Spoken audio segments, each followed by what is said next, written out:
Muito boa noite, meu grupo de amigos, nosso grupo de amigos, nosso grupo de estudos.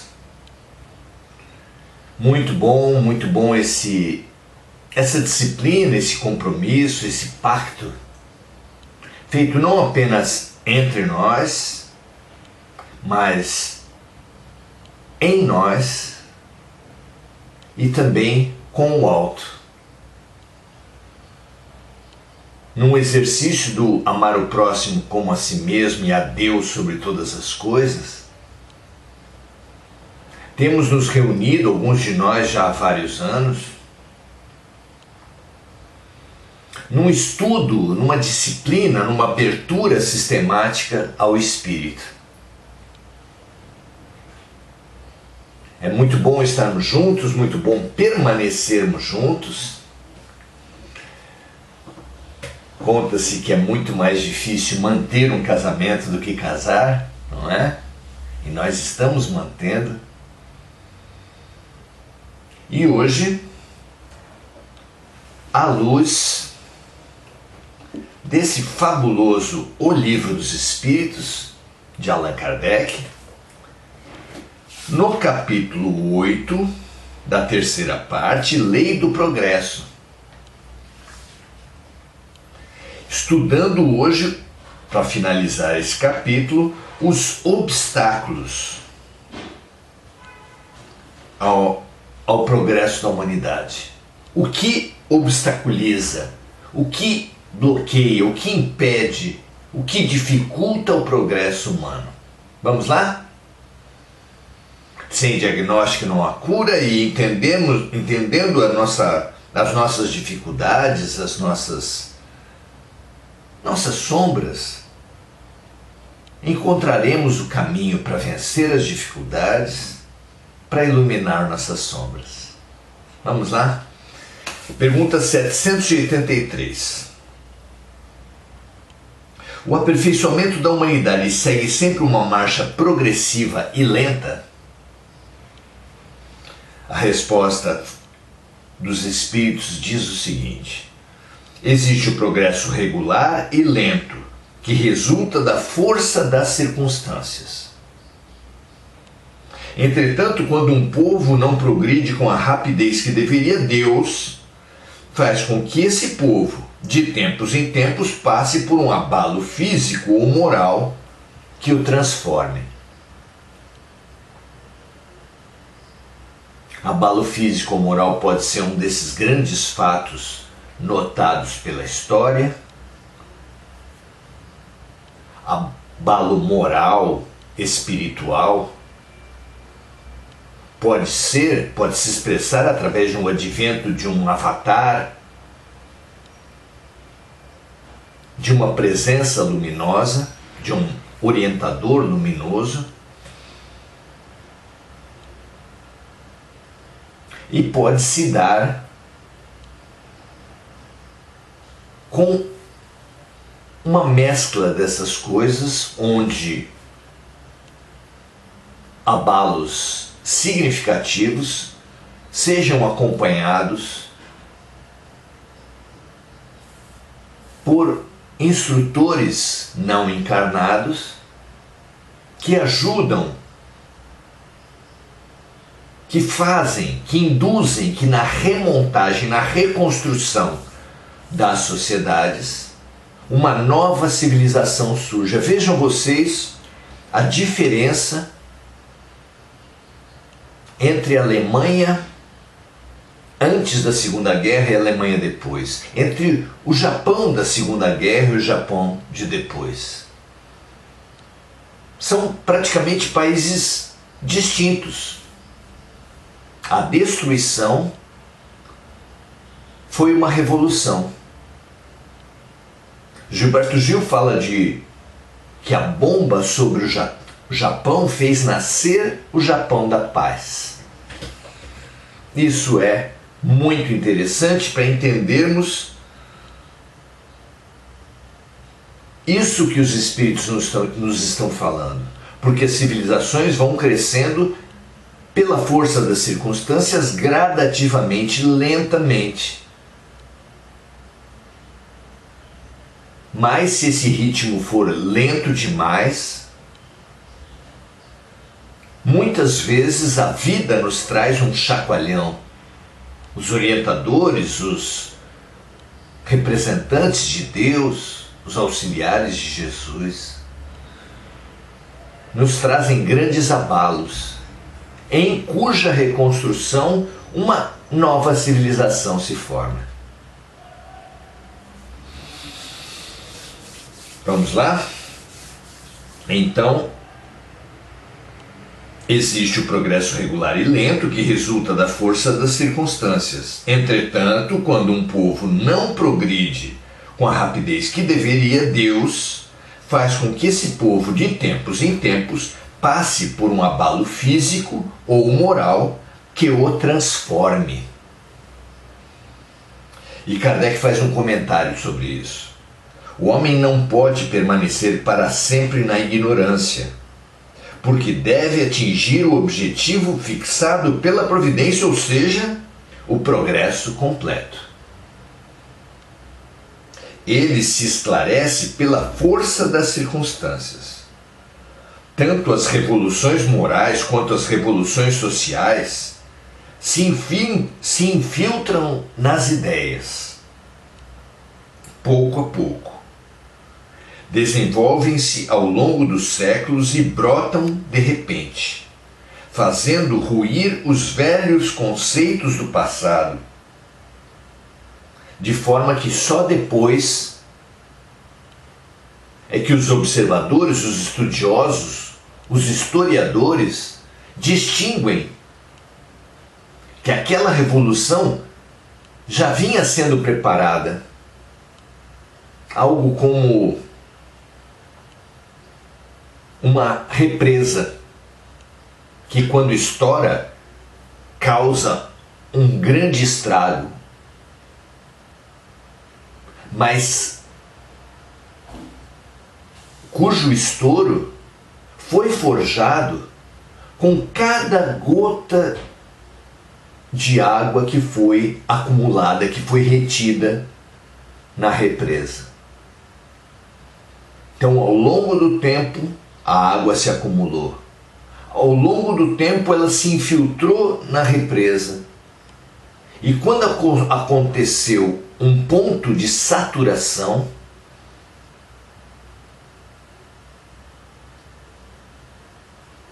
a represa estoura, representando as grandes revoluções, que parecem vir do nada, mas que são fruto de um acúmulo de energias que às vezes demorou muito tempo. É uma figura sugestiva, não é? Então, diz Kardec, tanto as revoluções morais quanto as revoluções sociais se infiltram nas ideias pouco a pouco, desenvolvem-se ao longo dos séculos e brotam de repente, fazendo ruir os velhos conceitos do passado que não estão mais em harmonia com as novas necessidades e nem com as novas aspirações.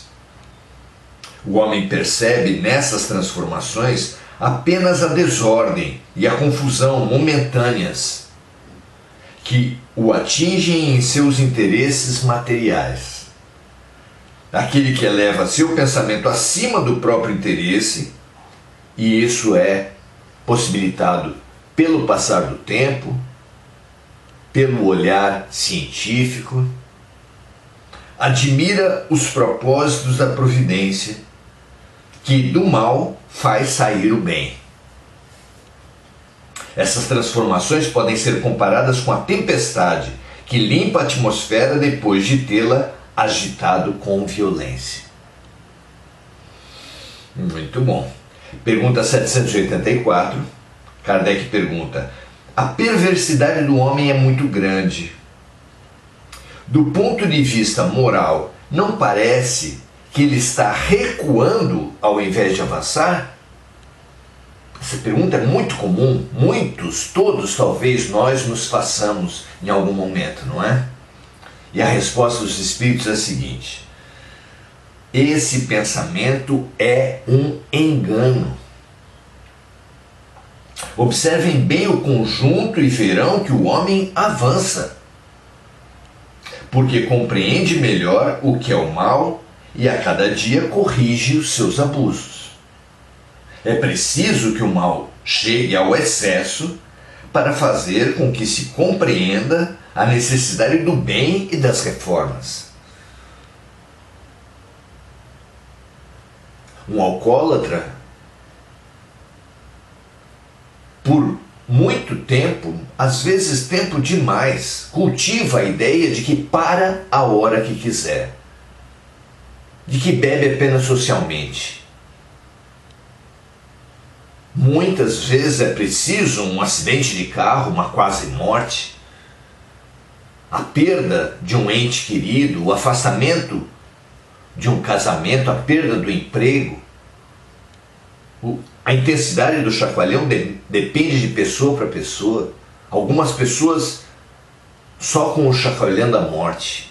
E alguns alcoólatras nem com o chacoalhão da morte conseguem se dar conta da gravidade do que estão vivendo e mantêm, sustentam o vício após a morte.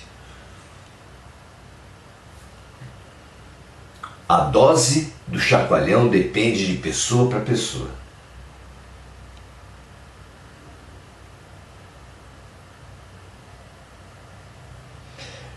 Dizem os Espíritos, na questão 784, o final dela, é preciso que o mal chegue ao excesso para fazer com que se compreenda a necessidade do bem e das reformas. Isso serve tanto para o indivíduo quanto para as coletividades, não é? Pergunta 785. Qual é o maior obstáculo ao progresso do homem? Dizem os Espíritos, os maiores obstáculos são o orgulho e o egoísmo. Refiro-me ao progresso moral, porque o progresso intelectual avança sempre. À primeira vista, parece mesmo que o progresso intelectual duplica a intensidade do egoísmo e do orgulho ao desenvolver a ambição e o amor pelas riquezas. Como as guerras que sempre existiram, mas que com a tecnologia, fruto da evolução intelectual da humanidade, se tornaram muito mais letais, atômicas, passíveis de destruir o próprio planeta. É um exemplo do que eles estão falando aqui. À primeira vista, parece mesmo que o progresso intelectual duplica a intensidade do egoísmo e do orgulho ao desenvolver a ambição e o amor pelas riquezas. Essa ambição, por sua vez, incentiva o homem às pesquisas que lhe esclarecem o espírito. É assim que tudo se interrelaciona tanto no mundo moral quanto no mundo físico e que do próprio mal pode sair o bem. Mas esse estado de coisas não tende a durar por muito tempo e mudará à medida que o homem compreender melhor que além dos prazeres da terra existe uma felicidade infinitamente maior e mais duradoura.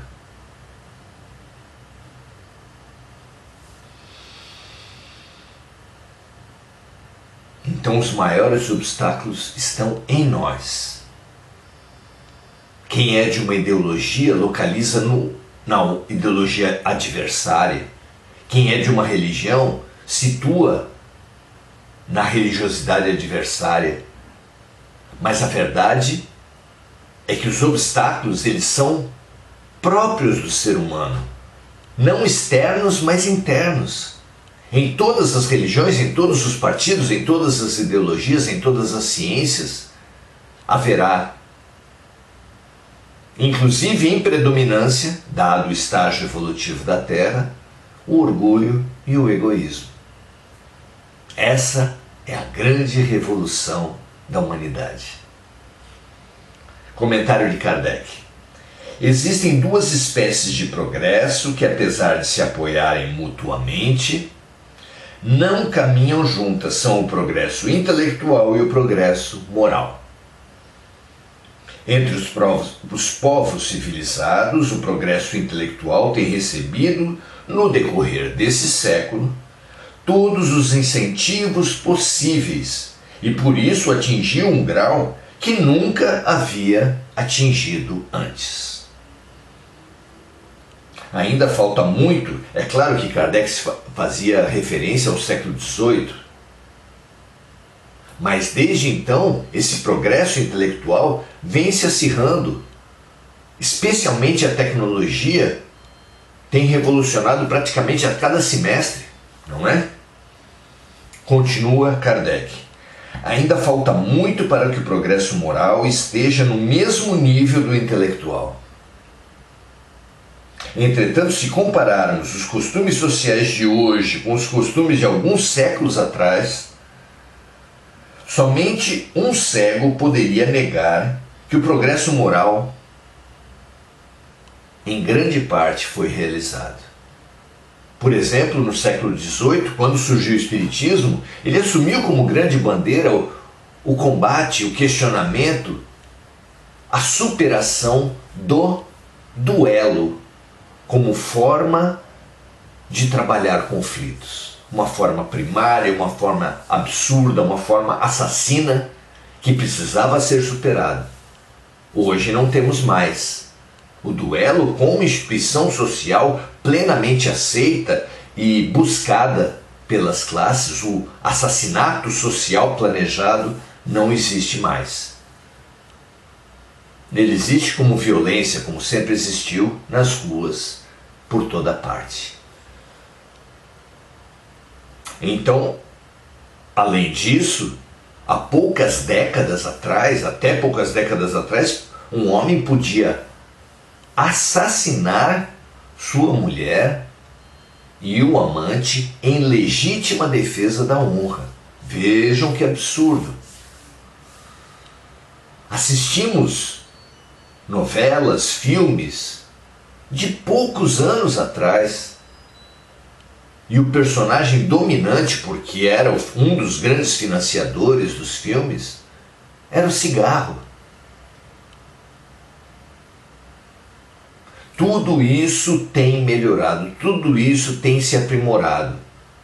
Não é ainda uma grande transformação moral, mas não há dúvidas que Moisés instituiu e estimulou leis humanas em harmonia, em mais proximidade com a lei de Deus, e Jesus veio aprofundar esse processo. Grandes progressos individuais e coletivos já foram feitos. Imensos progressos individuais e coletivos estão por ser feitos, não é? Por que razão, termina Kardec, o progresso moral mostrou-se mais lento em relação ao progresso intelectual? Por que duvidar que entre o século XIX e o século XXIV não haverá tanto avanço quanto houve no progresso intelectual do século XIV para o XIX? Duvidar dessa possibilidade seria pretender que a humanidade tenha atingido o auge da perfeição, o que seria um absurdo, nem para eles no século XVIII, nem para nós. Ou que ela é moralmente incapaz de se aperfeiçoar, o que é desmentido pela experiência. A experiência, a história, tem mostrado, a partir dos pobres exemplos que nós trouxemos aqui à reflexão, que a humanidade tem crescido moralmente. Podemos ainda falar do nível de aceitação muito maior da homossexualidade, das identidades sexuais diferentes da heterossexualidade. Podemos falar do espaço da mulher, do espaço do negro, da causa indígena, da causa ecológica. Muitas causas que eram menores aos olhos da sociedade dominante, hoje são muito mais aceitas, ainda que sempre haja tanto a evoluir, mas que atestam um caminhar importante, nada desprezível, que temos feito, e sinaliza o próprio avanço que precisamos fazer, não é? Muito bom. A grande beleza da ciência, da história, é semelhante, ainda que menor, da grande contribuição da perspectiva espiritual. Se o olhar da história nos permite abarcar séculos, às vezes até milênios, e perceber a evolução da humanidade, de um país, de uma cidade, a visão espiritual nos traz os bilhões, nos amplia, nos expande da matéria até a vivência acima da matéria. E essa perspectiva maior nos ajuda demais a vencer os grandes problemas da alma, que são o orgulho e o egoísmo, e que se expressam nesse momento especialmente como a desesperança, o pessimismo, que corroem a alma do ser humano. Se você tem tido muitos momentos de pessimismo, de desesperança, busque a literatura espiritualista.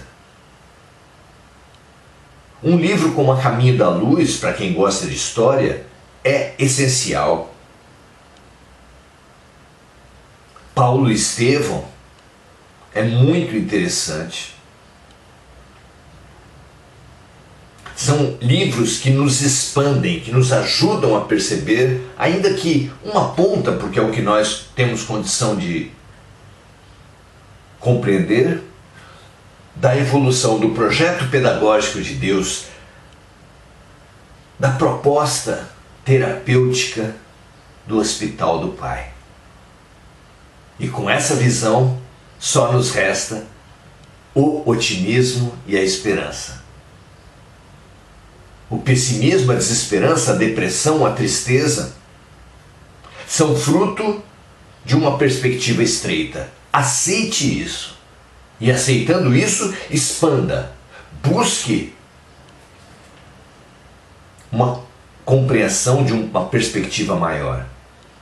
Que é o que nós fazemos aqui e o que você pode complementar com romances, com livros, com uma observação de mais alto. É maravilhoso, é transformador, é salvador perante as nossas energias mais destrutivas que nesse momento se espalham por toda a humanidade. Não há por que se deprimir, desistir, se desesperançar.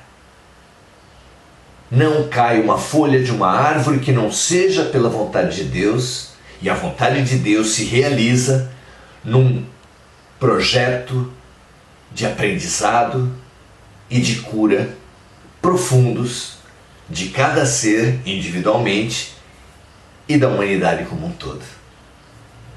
Muito bom, colegas de quarto, colegas de hospital, vamos saudar nossos amigos. Marco Aurélio Trindade, será que estamos esperando a resposta da razão nacional? Ele fala talvez da razão racional. Anne dizendo, o bom desse grupo de estudos é que você pode estar na cozinha adiantando o serviço, escutando a aula. Muito bem, Anny, é isso mesmo. As praticidades da tecnologia, não é? Simone Magalhães, dando seu boa noite, Lúcia Galvão, Andréa Santos, André Salvatore. Muito bom, saudando a todos os amigos, convidando vocês para amanhã, 17h30, estarmos em mais um encontro sobre o Pequeno Príncipe à luz do Grande Príncipe, à luz do Evangelho de Nosso Senhor Jesus Cristo.